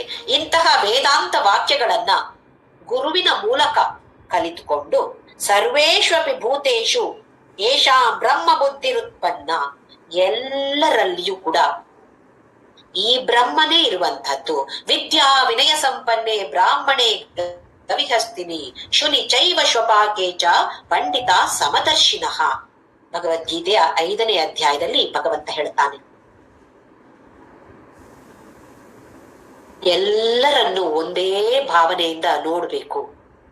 ಅಥವಾ ಅಂತಹ ವ್ಯಕ್ತಿ ಪಂಡಿತಾ ಸಮದರ್ಶಿನಃ, ಅಂತವನನ್ನ ಪಂಡಿತ ಅಂತ ಹೇಳ್ತೀವಿ. ಎಂತವನವನು? ಸಮದರ್ಶಿನಃ. ಅದು ಒಂದು ಆನೆ ಇರ್ಬೋದು, ದನವೇ ಇರ್ಬೋದು, ಅಥವಾ ಒಂದು ಪ್ರಾಣಿ ಯಾವುದೇ ಆಗಿರ್ಬೋದು, ಅಥವಾ ಬ್ರಾಹ್ಮಣ. ಇಲ್ಲಿ ಬ್ರಾಹ್ಮಣ ಅಂತ ಹೇಳಿದ್ರೆ ಜಾತಿಯಿಂದ ಬ್ರಾಹ್ಮಣ ಅಲ್ಲ, ಬ್ರಹ್ಮ ಜ್ಞಾನವನ್ನ ಪಡೆದಿರುವಂತನು ಅವನು ಇರ್ಬೋದು. ಎಲ್ಲರನ್ನು ಸಮಾನವಾಗಿ ಯಾರು ನೋಡ್ತಾರೋ ಅಂತವನಿಗೆ ಪಂಡಿತ ಅಂತ ಹೆಸರು. ಅಂತಹ ಭಾವನೆ ಬರೋದು ಯಾವಾಗ? ಈ ತತ್ವ ಅರ್ಥ ಆದಾಗ. ಎಲ್ಲರ ಹಿಂದೆ ಇರುವಂತದ್ದು ಒಂದೇ, ಅದು ಶುದ್ಧವಾದ ಬ್ರಹ್ಮ ಅಥವಾ ಶುದ್ಧವಾದ ಚೈತನ್ಯ ಅಂತ ಹೇಳುವ ಇದು ಅನುಭವಕ್ಕೆ ಯಾವಾಗ ಬರುತ್ತೋ, ಸರ್ವೇಷು ಅಪಿ ಭೂತೇಷು ಯೇಷಾಂ ಬ್ರಹ್ಮ ಬುದ್ಧಿರುತ್ಪನ್ನ ತೇ ಜೀವನ್ಮುಕ್ತಾ ಇತ್ಯರ್ಥ. ಅಂತಹ ವ್ಯಕ್ತಿಗೆ ಜೀವನ್ಮುಕ್ತ ಅಂತ ಹೆಸರು. ಇದನ್ನ ಈ ತತ್ವವನ್ನ ತಿಳಿದುಕೊಂಡಿದ್ದರ ಫಲ ಏನು ಅಂತ ಹೇಳುದಾಗಿ ತಗೋಬಹುದು ನಾವು. ಈ ತತ್ವವನ್ನ ತಿಳಿದುಕೊಂಡ್ರೆ ಜೀವನ್ಮುಕ್ತರಾಗ್ತೇವೆ. ಕೇಳ್ತೀವಿ ನಾವು ಕೆಲವರನ್ನ, ಅವರು ಜೀವನ್ಮುಕ್ತರು. ಇನ್ನು ಕೆಲವರು ನಾವು ಹೇಳ್ತೇವೆ ಅವರು ಸತ್ತು ಹೋದ ಮೇಲೆ ಮುಕ್ತಿ ಸಿಗತ್ತೆ. ಸತ್ತು ಹೋದ ಮೇಲೆ ಮುಕ್ತಿ ಸಿಗೋದಲ್ಲ, ಜೀವದಲ್ಲಿ ಇರುವಾಗ ಮುಕ್ತಿ ಸಿಗುವಂತದ್ದು. ಮುಕ್ತಿ ಅಂದ್ರೆ ಏನು? ಇದು ದೊಡ್ಡ ಪ್ರಶ್ನೆ ನಮ್ಗೆ. ಮುಕ್ತಿ ಅಂದ್ರೆ ಏನು? ಮೋಕ್ಷ ಅಂದ್ರೆ ಏನು? ಇದು ಕಲ್ತ್ಕೊಂಡಿದ್ದೇವೆ. ಮುಮುಕ್ಷುತ್ವ, ಇದು ಒಂದು 4ನೆಯ ಅರ್ಹತೆ ಬೇಕಾಗಿರುವಂತದ್ದು ನಮಗೆ. ನನಗೆ ಮೋಕ್ಷ ಬೇಕು ಅಂತ ಹೇಳುವ ತೀವ್ರವಾದ ಕೋರಿಕೆ. ಹಾಗಾದ್ರೆ ಮೋಕ್ಷ ಅಂದ್ರೆ ಏನು? ರಾಗ ದ್ವೇಷ ಇಲ್ಲದೆ ಇರುವಂತಹದ್ದು, ಯಾವುದ್ರಲ್ಲಿಯೂ ಒಂದು ವ್ಯಾಮೋಹ ಇಲ್ಲ. ಹಾಗೆಂತ ಹೇಳಿ ಯಾರೋ ಒಬ್ಬ ಸಂಸಾರಸ್ಥ ಗೃಹಸ್ಥಾನ್ಯ ಈ ತತ್ವ ಅರ್ಥ ಆಯ್ತು, ಅವನು ಜ್ಞಾನಿ ಆಗ್ತಾನೆ ಅಂತಾದ್ರೆ ಅವನಿಗೆ ಹೆಸರು ಜೀವನ್ಮುಕ್ತ. ಸಂಸಾರದಲ್ಲಿ ಇದ್ದುಕೊಂಡೆ ಹೆಂಡತಿ ಮಕ್ಕಳು ಎಲ್ಲರೂ ಇದ್ದಾರೆ, ಎಲ್ಲರ ಜೊತೆಯೂ ಇರ್ತಾನೆ ಅವನು. ಅವನಿಗೇನು 2 ಕೋಡು ಬರೋದಿಲ್ಲ, ಕೊಂಬು ಬರೋದಿಲ್ಲ. ಜ್ಞಾನಿ ಆದ ತಕ್ಷಣ ಜೀವನ್ಮುಕ್ತ ಅಂತ ಹೇಳಿದ್ರೆ ಅವರು ಕೊಂಬೇನು ಬರೋದಿಲ್ಲ. ನಮ್ಗೆ ಹೇಗೆ ಗೊತ್ತಾಗತ್ತೆ? ನಮಗೆ ಗೊತ್ತಾಗೋದಿಲ್ಲ, ಆ ವ್ಯಕ್ತಿಗೆ ಗೊತ್ತಾಗತ್ತೆ. ಯಾಕೆಂತ ಹೇಳಿದ್ರೆ ಅಂತಹ ವ್ಯಕ್ತಿ ಸಂಸಾರದಲ್ಲಿ ಇದ್ರೂ ಕೂಡ ದುಃಖದ ಪರಿಸ್ಥಿತಿ, ಕಷ್ಟದ ಪರಿಸ್ಥಿತಿ ಬಂದಾಗ, ಇದು ಯಾರಿಗೆ ಕಷ್ಟದ ಪರಿಸ್ಥಿತಿ ಬಂದದ್ದು ಅಂತ ಹೇಳುವ ಯೋಚನೆ, ಆಲೋಚನೆ, ಚಿಂತನೆ ಇದೆ. ನನಗಂತೂ ಅಲ್ಲ, ನಾನು ಅಂತ ಹೇಳಿದ್ರೆ ಅಲ್ಲಿ ದೇಹ ಸೂಕ್ಷ್ಮ ಅದ್ಯಾವುದು ಅಲ್ಲ. ನಾನು ಅಂದ್ರೆ ಯಾರು? ಶುದ್ಧ ಚೈತನ್ಯ. ಆ ಚೈತನ್ಯಕ್ಕೆ ಏನಾಗತ್ತೆ? ಈಗ ನೋಡಿ, ಆಕಾಶದ ಹಾಗೆ ಚೈತನ್ಯ ಅಂತ ಹೇಳ್ಬೋದು. ಆಕಾಶ ಎಲ್ಲ ಕಡೆ ಇದೆ. ಈ ಆಕಾಶದಲ್ಲಿ ಎಷ್ಟೊಂದು ಕಾರ್ಯಕ್ರಮಗಳು ನಡೀತಾ ಇರತ್ತೆ. ಆಕಾಶಕ್ಕೆ ಏನು ವ್ಯತ್ಯಾಸ ಆಗತ್ತೆ? ಆ ಆಕಾಶಕ್ಕೆ ಏನು ವ್ಯತ್ಯಾಸ ಆಗೋದಿಲ್ಲ. ನಾವು ಇದ್ರೂ ಒಂದೇ, ನಾವು ಇಲ್ಲದಿದ್ರೂ ಆಕಾಶ ಅದೇ ರೀತಿಯಾಗಿರುತ್ತೆ. ಅದಕ್ಕೇನು ವ್ಯತ್ಯಾಸ ಇಲ್ಲ. ಅಲ್ಲಿ ಒಂದು ಭಾರಿ ಒಳ್ಳೆ ಸಂಗೀತ ಕಾರ್ಯಕ್ರಮ ನಡೀತಾ ಇದೆ, ಭಾರಿ ಚಂದಕ್ಕೆ ಡ್ಯಾನ್ಸ್ ಕಾರ್ಯಕ್ರಮ ನಡೀತಾ ಇದೆ, ಬಹಳ ಸಂತೋಷ. ಆಕಾಶಕ್ಕೆ ಏನಾಗತ್ತೆ? ನಡೆದ್ರು ಒಂದೇ, ನಡೀದೇ ಇದ್ರೂ ಅದಕ್ಕೆ ಒಂದೇ. ಆದ್ರೆ ಇಲ್ಲಿ ಜೀವನ್ಮುಕ್ತನಿಗೆ ಏನಾಗತ್ತೆ ಅಂತಾದ್ರೆ ಹೇಳಿದ್ರೆ, ಇಮೋಷನಲ್ ಸೆಕ್ಯೂರಿಟಿ, ಒಂದು ಇನ್ಶೂರೆನ್ಸ್ ತಗೊಂಡಿದ್ದಾನೆ ಅವನು. ನಾವು ತಗೊಳ್ತೀವಲ್ಲ ಇನ್ಶೂರೆನ್ಸ್, ಲೈಫ್ ಇನ್ಶೂರೆನ್ಸ್, ಪ್ರಾಪರ್ಟಿಗೆ ಇನ್ಶೂರೆನ್ಸ್, ವಾಹನದ ಇನ್ಶೂರೆನ್ಸ್ ಎಲ್ಲ ತಗೊಳ್ತೀವಿ ನಾವು. ಅದೇ ನಮ್ಮ ಭಾವನೆಗಳಿಗೆ, ನಮ್ಮಲ್ಲಿ ಮೂಡುವಂತಹ ಭಾವನೆಗಳಿಗೆ, ದುಃಖಗಳಿಗೆ ಇನ್ಶೂರೆನ್ಸ್ ಬೇಡವೇ? ಬೇಕು. ಆ ಇನ್ಶೂರೆನ್ಸೇ ಈ ತತ್ವ ನಮಗೆ ಅರ್ಥ ಆಗೋದು. ನಾನು ಶುದ್ಧ ಚೈತನ್ಯ. ಇಲ್ಲದೇ ಇದ್ರೆ ಏನಾಗತ್ತೆ? ನಾನು ಅಂತ ಹೇಳಿದ್ರೆ ಈ ದೇಹ ಅಂತ ಇದ್ದಾಗ ಈ ದೇಹದ ಜೊತೆಯೂ ವ್ಯಾಮೋಹ, ದೇಹದ ಜೊತೆ ಏನೆಲ್ಲವನ್ನ ನಾವು ಜೋಡಿಸಿಕೊಂಡಿದ್ದೇವೆಯೋ ಅದು ಎಲ್ಲದರ ಜೊತೆ ವ್ಯಾಮೋಹ, ರೂಪದ ಮೇಲೆ ವ್ಯಾಮೋಹ. ದಪ್ಪ ಆಗ್ಬಾರ್ದು, ಸಣ್ಣ ಆಗ್ಬೇಕು, ಸಣ್ಣ ಆಗ್ಬಾರ್ದು, ಇನ್ನು ಸ್ವಲ್ಪ ದಪ್ಪ ಆಗ್ಬೇಕು, ಆರೋಗ್ಯ ಸರಿಯಾಗಿರ್ಬೇಕು, ಸಾಯೋ ತನಕ ಯಾರ ಕೈ ಕೆಳಗೆ ಬೀಳಬಾರ್ದು ನಾನು. ಎಷ್ಟೆಲ್ಲ ನಮ್ಗೆ ಈ ತರದ ವ್ಯಾಮೋಹಗಳು.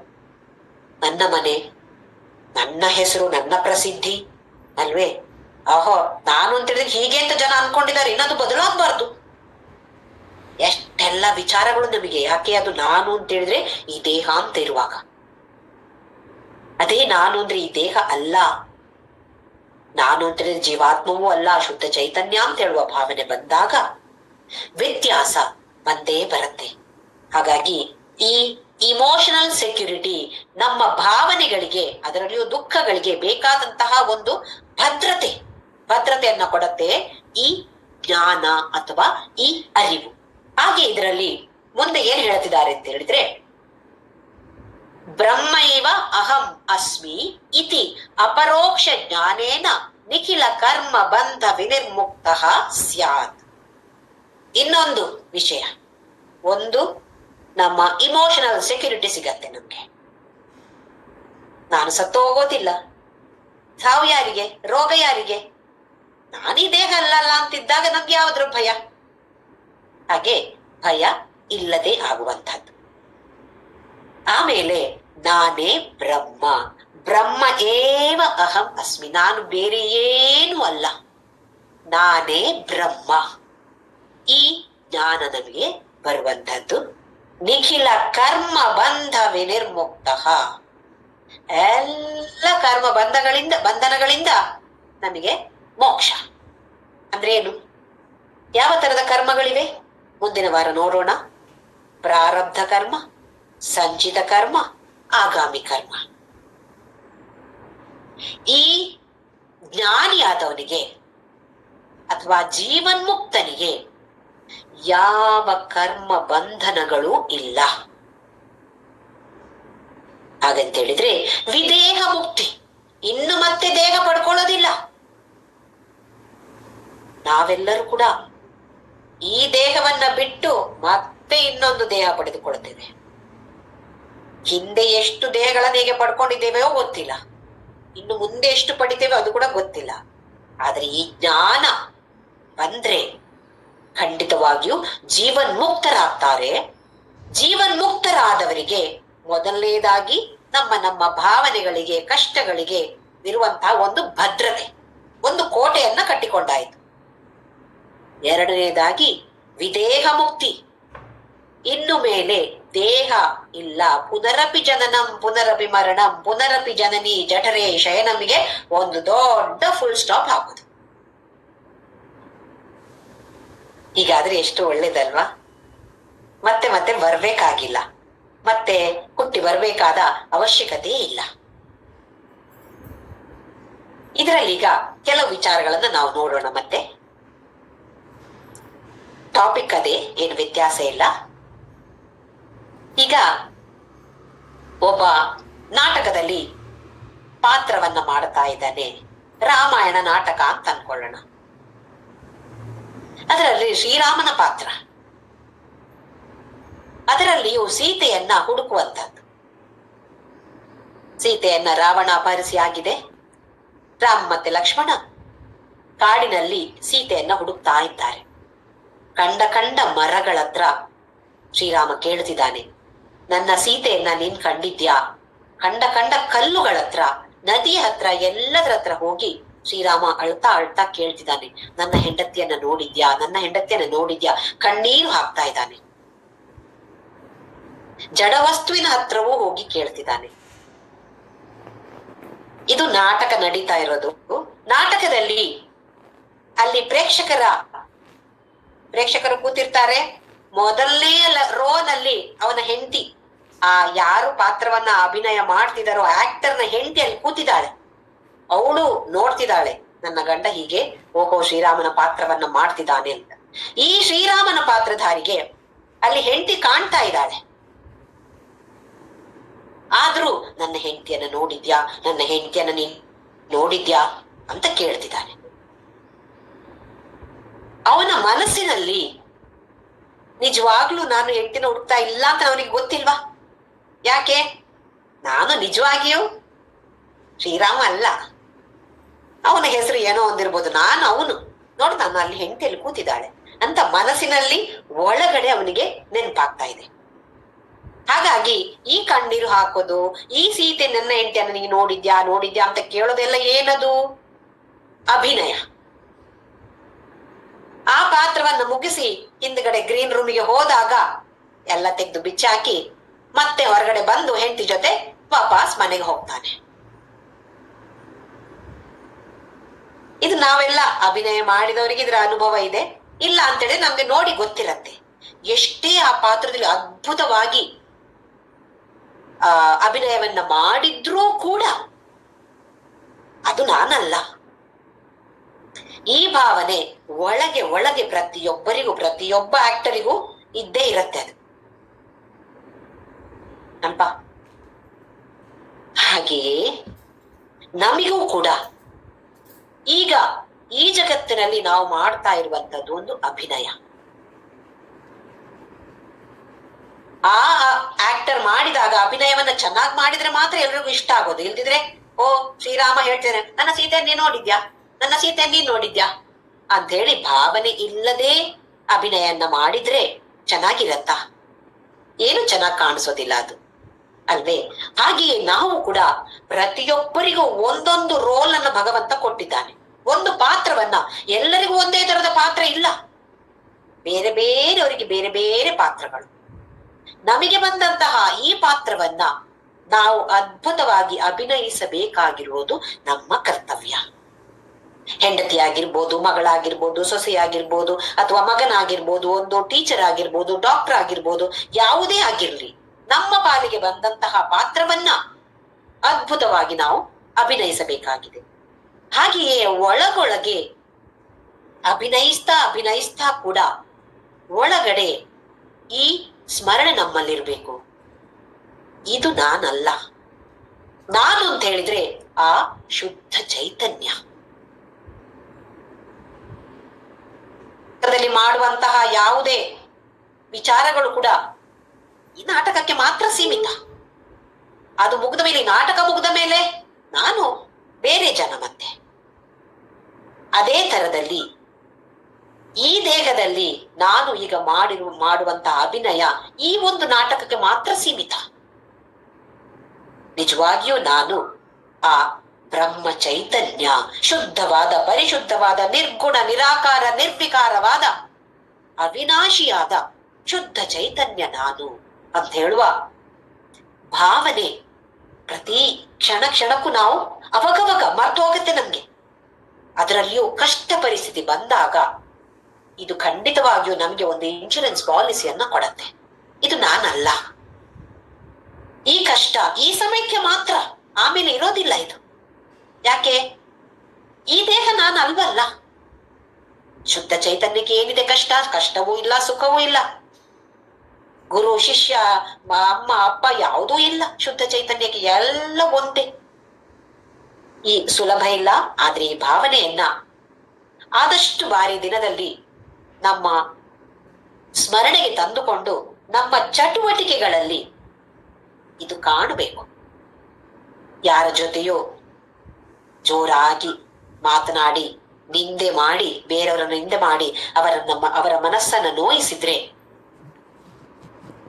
ಏನಾಗತ್ತೆ ನನಗೆ? ಅವ್ರಿಗೇನಾಗತ್ತೋ ಬೇಡ, ಆಲೋಚನೆ ಮಾಡೋದು ಬೇಡ, ನನಗೇನಾಗತ್ತೆ? ಈ ಆಲೋಚನೆಯನ್ನ ಖಂಡಿತವಾಗಿಯೂ ನಾವು ಮಾಡಲೇಬೇಕು. ಇದನ್ನ ಮತ್ತೆ ಕರ್ಮ ಫಲಗಳಲ್ಲಿ ನಾವು ನೋಡೋಣ. ಇನ್ನೊಂದು ಎರಡನೇ ಉದಾಹರಣೆ, ಒಂದು ನಾಟಕದ ಉದಾಹರಣೆ ಆಯ್ತು.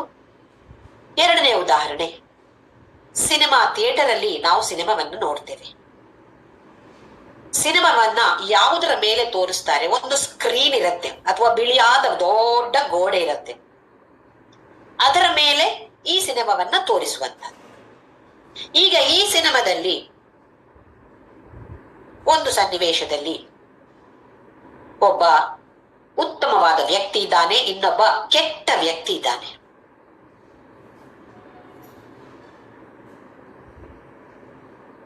ಈ ಸ್ಕ್ರೀನ್ಗೆ, ಗೋಡೆಗೆ ಏನಾದ್ರೂ ವ್ಯತ್ಯಾಸ ಆಗತ್ತಾ? ಅದರಲ್ಲಿ ಎರಡು ಮಾರ್ಗಗಳಿವೆ ಆ ಸಿನಿಮಾದಲ್ಲಿ, ಆ ಸನ್ನಿವೇಶದಲ್ಲಿ. ಒಂದು ಮಾರ್ಗ ಭಾರಿ ಕ್ಲೀನ್ ಆಗಿದೆ, ಇನ್ನೊಂದು ಮಾರ್ಗ ಮಹಾ ಕೊಳಕು. ಇದು ಎರಡು ಕೂಡ ಗೋಡೆಯ ಮೇಲೆ ಏನು ಪರಿಣಾಮವನ್ನ ಬೀರುತ್ತೆ? ಗೋಡೆಗೆ ಏನಾದ್ರೂ ವ್ಯತ್ಯಾಸ ಇದೆಯಾ? ಮಾರ್ಗ ಎಷ್ಟು ಚೆನ್ನಾಗಿ ಕ್ಲೀನ್ ಆಗಿರೋ ಮಾರ್ಗ ಆಗಿರ್ಲಿ, ಅಥವಾ ಎಷ್ಟೇ ಕೊಳಕಾಗಿ ಅಸಹ್ಯವಾಗಿರುವ ವಾಸನೆ ಬರುವಂತಹ ಮಾರ್ಗ ಇರಲಿ, ಗೋಡೆಗೆ ಏನಾದ್ರೂ ವ್ಯತ್ಯಾಸ ಆಗತ್ತಾ? ಯಾವ ವ್ಯತ್ಯಾಸವೂ ಗೋಡೆಗೆ ಆಗೋದಿಲ್ಲ ಅಲ್ವೇ? ಹಾಗೆಯೇ ಈ ಸಿನಿಮಾದಲ್ಲಿ ಏನೇ ನಡಿಲಿ, ಸಿನಿಮಾ ಅಂತ ಹೇಳಿದ್ರೆ ನಮ್ಮ ಜೀವನದಲ್ಲಿ ಏನೇ ನಡಿಲಿ, ಶುದ್ಧ ಚೈತನ್ಯಕ್ಕೆ ಯಾವ ವ್ಯತ್ಯಾಸವೂ ಇಲ್ಲ. ಯಾರು ಈ ಶುದ್ಧ ಚೈತನ್ಯ? ನಾನು ಈ ಶುದ್ಧ ಚೈತನ್ಯ. ಒಬ್ಬ ಡ್ರೈವಿಂಗ್ ಕಲಿಯುವಂತಹ ವ್ಯಕ್ತಿಗೆ ಶುರುವಿನಲ್ಲಿ ಭಾರಿ ಕಷ್ಟ ಕಲಿಯೋದು. ಈಗ ಅಂತೂ ಮ್ಯಾನ್ಯುವಲ್ ವೆಹಿಕಲ್ ಇಲ್ಲ, ಎಲ್ಲ ಗೇರ್ಲೆಸ್ ಇದ್ರೆ ಮತ್ ಸ್ವಲ್ಪ ಸುಲಭ. ಆದ್ರೂ ಕೂಡ ಮನಸ್ಸೆಲ್ಲ ಅಲ್ಲಿ ಮಾರ್ಗದ ಮೇಲೆ ಇರ್ಬೇಕು. ಆ ಕಡೆ ಈ ಕಡೆ ಹೋದ್ರೆ ದೃಷ್ಟಿ ತಪ್ಪಿದ್ರೆ ಮತ್ತೇನೋ ಒಂದು ಅವಘಡ ಆಗ್ಬೋದು. ಹಾಗಾಗಿ ಮಕ್ಕಳು ಕಲಿಯುವಾಗ ಅಪ್ಪ ಅಮ್ಮ ಕಾರಲ್ಲಿ ಕೂತಿದ್ರೆ ಯಾರನ್ನು ಮಾತಾಡಕ್ಕೆ ಬಿಡೋದಿಲ್ಲ. ಮಾತಾಡ್ಬೇಡಿ ಮಕ್ಕಳೇ, ಅವ್ನು ಡ್ರೈವ್ ಮಾಡ್ಲಿ ಅಥವಾ ಅವಳು ಡ್ರೈವ್ ಮಾಡ್ಲಿ. ಯಾಕೆ? ಮಾತಿನ ಮೇಲೆ ಎಲ್ಲ ದೃಷ್ಟಿ ಹೋದ್ರೆ, ಮತ್ತೆ ಮಾರ್ಗದ ಮೇಲೆ ದೃಷ್ಟಿ ಇಲ್ಲದೆ ಇದ್ರೆ ಅಪಘಾತ ಸಂಭವಿಸಬಹುದು ಅಂತ. ಅದೇ ಸ್ವಲ್ಪ ದಿನ ಹೀಗೆ 4-5 ಸಲ ಬಿಟ್ಟ ವಾಹನವನ್ನ ಚಲಾಯಿಸಿದಾಗ ಅಭ್ಯಾಸ ಆಗ್ಬಿಡತ್ತೆ. ಆಮೇಲೆ ಯಾರು ಮಾತಾಡ್ಲಿ, ಎಲ್ಲದಕ್ಕೂ ಅವನು ಕೂಡ, ಆ ವ್ಯಕ್ತಿ ಕೂಡ ನಮ್ಮ ಜೊತೆ ಮಾತಾಡ್ತಾ ಹೋಗ್ತಾರೆ. ಸಿನಿಮಾ ಯಾರಾದ್ರೂ ವಿಚಾರ ಮಾಡಿದ್ರೆ ತಾನು ಕೂಡ ಅದರಲ್ಲಿ ಸಿನಿಮಾದಲ್ಲಿ ಹಾಗಿತ್ತು ಹೇಳ್ತಾರೆ. ಇಲ್ಲ ಬೋರ್ಡ್ ಅನ್ನ ಹುಡುಕಿಕೊಂಡು ಇದೆಲ್ಲಿದೆ, ಈ ಅಂಗಡಿ ಎಲ್ಲಿದೆ ಅಂತ ಹುಡುಕ್ಲಿಕ್ಕೆ ಕೂಡ ಅವ್ರು ನೋಡ್ತಿರ್ತಾರೆ. ಆದ್ರೂ ಮನಸ್ಸಿನ ಒಂದು ಮೂಲೆ ಈ ಮಾರ್ಗದ ಮೇಲೆ ಇದೆ, ಅಲ್ಲಿ ದೃಷ್ಟಿ ತಪ್ಪೋ ಆಗಿಲ್ಲ. ಇದು ಗೊತ್ತಿದೆ ಆ ವ್ಯಕ್ತಿಗೀಗ, ಜವಾಬ್ದಾರಿ ಗೊತ್ತಿದೆ. ಜವಾಬ್ದಾರಿಯ ಜೊತೆ ಮುಂದಕ್ಕೆ ಹೇಗೆ ಸಾಗಬೇಕು ಅಂತ ಗೊತ್ತಾಗಿದೆ. ಇದು ಒಂದೇ ಇರೋದಲ್ಲ, ಆಚೆದು ಈಚೆದೆಲ್ಲ ಮಾಡಿಕೊಂಡು ಅದರ ಜೊತೆಯಲ್ಲಿ ಕೆಲವರು ನೋಡಿ ಮ್ಯೂಸಿಕ್ ಹಾಕಿ ಡ್ಯಾನ್ಸ್ ಕೂಡ ಹೀಗೆ ಮಾಡ್ಕೊಂಡು ಡ್ರೈವ್ ಮಾಡ್ತಿರ್ತಾರೆ. ಹಾಗಾದ್ರೆ ನಮಗೂ ಕೂಡ ಇದು ಕಷ್ಟ ಆಗಬಾರ್ದು. ಶುರುವಲ್ಲಿ ಸ್ವಲ್ಪ ಕಷ್ಟ ಆಗತ್ತೆ, ಆಮೇಲೆ ಹೀಗೆ ಅಭ್ಯಾಸ ಮಾಡ್ತಾ ಅಭ್ಯಾಸ ಏನಂತ ಕೌಂತೆಯ ವೈರಾಗ್ಯೇಣ ಚ ಗೃಹ್ಯತೆ ಅಂತ ಹೇಳಿದಾನೆ ಭಗವಂತ. ಮನಸ್ಸು ಚಂಚಲ, ಇದನ್ನ ನಮ್ಮ ಹತೋಟಿಗೆ ತೆಗೆದುಕೊಂಡು ಬರಬೇಕು ಅಂತ ಹೇಳಿದ್ರೆ ಅಭ್ಯಾಸವನ್ನ ಮಾಡ್ಲೇಬೇಕು. ಇನ್ನೊಂದು ಉದಾಹರಣೆ ಹೇಳೋದಿದ್ರೆ, ಸಂಗೀತಗಾರರು ಸಂಗೀತ ಹಾಡ್ತಾ, ಗಮನಿಸಿದವರಿಗೆ ಗೊತ್ತು, ಒಂದು ತಂಬೂರ ಇರುತ್ತೆ, ಅಥವಾ ಒಂದು ಶ್ರುತಿ ಬಾಕ್ಸ್ ಇರುತ್ತೆ, ಅಥವಾ ಒಂದು ಫೋನ್ ಅಲ್ಲಾದ್ರೂ ಒಂದು ಶ್ರುತಿಯನ್ನ ಹಾಕೊಳ್ತಾರೆ. ಒಂದು ಶ್ರುತಿ ಟುಯಿ ಟುಯಿ ಟುಯಿ ಅಂತ ಬರ್ತಾ ಇರುತ್ತೆ. ಒಂದು ನಿಮ್ಮ ಶ್ರುತಿ ಎಷ್ಟು ಅಂತ ಕೇಳ್ತಾರೆ, 5, 6, 4 ಹಾಗೆ ಹೇಳ್ತಾರೆ. ಅದೇ ಶ್ರುತಿಯಲ್ಲಿ ಹಾಡ್ತಾರೆ ಅವರು, ಶ್ರುತಿ ಬದಲಾಯಿಸೋ ಆಗಿಲ್ಲ. ಬೇರೆ ಬೇರೆ ರಾಗಗಳು, ಬೇರೆ ಬೇರೆ ತಾಳಗಳು, ಬೇರೆ ಬೇರೆ ಹಾಡುಗಳು, 10 ಜನ ಸೇರಿಕೊಂಡು ಕೂಡ ಹಾಡ್ಬೋದು. ಶ್ರುತಿ ಒಂದೇ, ಶ್ರುತಿ ಬದಲಾಗೋದಿಲ್ಲ.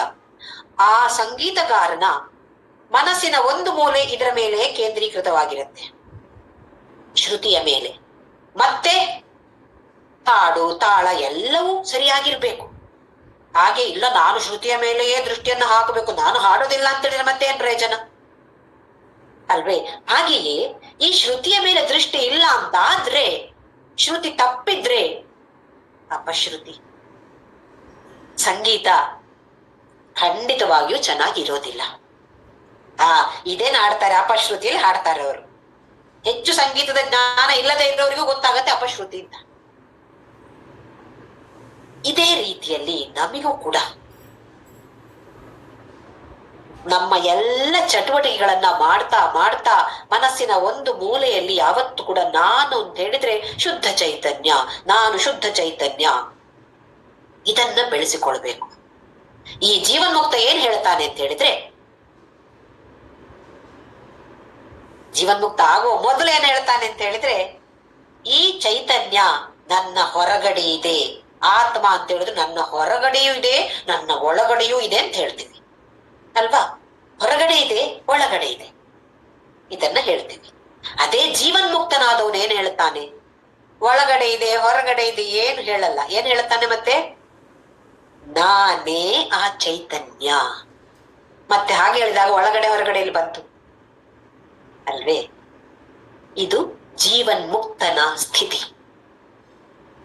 ಭಗವದ್ಗೀತೆ 2ನೇ ಅಧ್ಯಾಯದಲ್ಲಿ ಅರ್ಜುನ ಕೇಳ್ತಾನೆ 54ನೇ ಶ್ಲೋಕದಲ್ಲಿ, ಸ್ಥಿತಪ್ರಜ್ಞಸ್ಯ ಕಾ ಭಾಷಾ ಅಂತ ಹೇಳಿ. ಸ್ಥಿತಪ್ರಜ್ಞ ಅಂತ ಹೇಳಿದ್ರೆ ಅವನು ಹೇಗಿರ್ತಾನೆ, ಹೇಗೆ ಕೂತ್ಕೊಳ್ತಾನೆ, ಹೇಗೆ ವ್ಯವಹಾರ ಮಾಡ್ತಾನೆ ಅವನು ಅಂತ ಹೇಳೋದನ್ನ ಕೇಳ್ತಾನೆ. 55ನೇ ಶ್ಲೋಕದಿಂದ 72ನೇ ಶ್ಲೋಕದವರೆಗೂ ಸ್ಥಿತಪ್ರಜ್ಞನ ಗುಣಗಳನ್ನ ಭಗವಂತ ವಿವರಿಸ್ತಾನೆ. ದುಃಖೇಶು ಅನುದ್ವಿಗ್ನಮನಾಹ ಸುಖೇಶು ವಿಗತ ಸ್ಪೃಹಃ ವೀತರಾಗ ಭಯ ಕ್ರೋಧ ಸ್ಥಿತಧೀರ್ ಮುನಿರುಚ್ಯತೆ. ಅಲ್ಲಿ ಮುನಿ ಅಂತ ಹೇಳುವ ಪದವನ್ನ ಉಪಯೋಗಿಸಿದಾನೆ ಭಗವಂತ. ದುಃಖೇಶು ಅನುದ್ವಿಗ್ನಮನಾಹ, ದುಃಖ ಬಂದಾಗ ಏನಾಗತ್ತೆ? ಮನಸ್ಸು ಉದ್ವಿಗ್ನವಾಗತ್ತೆ. ಈಗ ಈ ಜೀವನ್ಮುಕ್ತ ಅಥವಾ ಜ್ಞಾನಿಗೆ ಅನುದ್ವಿಗ್ನ ಮನ, ಏನು ಉದ್ವಿಗ್ನ ಆಗೋದಿಲ್ಲ. ಯಾಕೆ? ಅವನಿಗೆ ಗೊತ್ತಿದೆ ಈ ದುಃಖ ನನ್ನ ದುಃಖ ಅಲ್ಲ, ನನ್ನ ದೇಹದ ನನ್ನ ಮನಸ್ಸಿನ ದುಃಖ, ನನ್ನ ದುಃಖ ಅಲ್ಲ. ಹಾಗೆ ಸುಖೇಶು ವಿಗತ ಸ್ಪೃಹ, ಸುಖ ವಿಪರೀತ ಬಂದಾಗ ನನ್ನ ಸಮಾನ ಯಾರು ಇಲ್ಲ ಅಂತೇಳಿ ಮೇಲೆ ಆಕಾಶದಲ್ಲಿ ತೇಲಾಡ್ತಾ ಇರ್ತೇವೆ. ಹಾಗೂ ಅಲ್ಲ, ಎಲ್ಲ ಸಮಾನವಾಗಿರುವಂತಹದ್ದು. ವೀತರಾಗ ಭಯ ಕ್ರೋಧ, ಯಾವ ತರದ ಒಂದು ವ್ಯಾಮೋಹವೂ ಇಲ್ಲ, ಕೋಪವೂ ಇಲ್ಲ. ಇದಿರುವಂತಹದ್ದು ಮುನಿಹಿ, ಅಂತಹ ಸ್ಥಿತ ಪ್ರಜ್ಞ. ಅವನಿಗೆ ಹೆಸರು ಮುನಿ ಅಂತ ಅದರಲ್ಲಿ ಹೇಳ್ತಾರೆ. ಇಲ್ಲಿ ನಮಗೆ ಜ್ಞಾನಿ ಅಂತ ಹೇಳ್ಬೋದು ಅಥವಾ ಜೀವನ್ಮುಕ್ತ ಅಂತ ಹೇಳ್ಬೋದು. ಈ ಜೀವನ್ಮುಕ್ತ ಅಂತ ಹೇಳೋದು ಹೇಗಿರ್ತಾನೆ ಅಂತ ಹೇಳಿದ್ರೆ, ಒಂದು ಉದಾಹರಣೆಯನ್ನು ಹೇಳ್ತೇನೆ. ಇಂಡಿಯಾ ಮತ್ತೆ ಪಾಕಿಸ್ತಾನ್ ಮ್ಯಾಚ್ ಸರಣಿ ಅಂತ ಹೇಳ್ತಾರೆ ನೋಡಿ, ಸರಣಿ ಪಂದ್ಯಗಳು 5 ಮ್ಯಾಚ್ ಇರುತ್ತೆ. ಅದರಲ್ಲಿ 5 ಪಂದ್ಯಗಳು ಭಾರತ ಮತ್ತೆ ಪಾಕಿಸ್ತಾನದ ಮಧ್ಯೆ ಕ್ರಿಕೆಟ್ ಮ್ಯಾಚ್ಗಳು 5 ಪಂದ್ಯಗಳ ಸರಣಿ ಅಂತ ಇರುತ್ತೆ. ಈಗ ನಾವ್ ಅನ್ಕೊಳ್ಳೋಣ, ಮೊದಲನೆಯ 3 ಪಂದ್ಯಗಳನ್ನು ನಮ್ಮ ಭಾರತ ಗೆದ್ದಾಯ್ತು. 5ರಲ್ಲಿ 3 ಭಾರತ ಗೆದ್ದಾಗಿದೆ. ಇನ್ನು 4ನೇದು ಮತ್ತೆ 5ನೇದು ಆಟ ಆಡಬೇಕು. ಯಾಕೆ? ಅದೊಂದು ಒಪ್ಪಂದಕ್ಕೆ ಸಹಿ ಹಾಕಿ ಆಗಿದೆ, 5 ಪಂದ್ಯಗಳ ಸರಣಿ ಅಂತ ಹೇಳಿ. ಹಾಗೆ ಇನ್ನೆರಡು ಪಂದ್ಯಗಳನ್ನು ಖಂಡಿತವಾಗಿಯೂ ಆಡ್ಬೇಕು. ಆದ್ರೆ ಅದರಲ್ಲಿ ಸೋತ್ರೆ ಏನು ವ್ಯತ್ಯಾಸ ಇದೆ? ಗೆದ್ದಾಗಿದೆ, ಸರಣಿ ಗೆದ್ದಾಗಿದೆ. ನಾವು ಗೆದ್ರೆ ಸಂತೋಷವೇ, ಸೋತ್ರೆ ದುಃಖ ಇಲ್ಲ ಅಲ್ವಾ?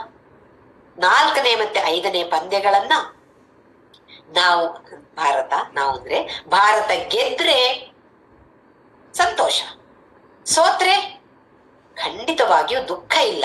ಯಾಕೆ ಅಂತ ಹೇಳಿದ್ರೆ ಸರಣಿಯನ್ನ ಗೆದ್ದಾಗಿದೆ.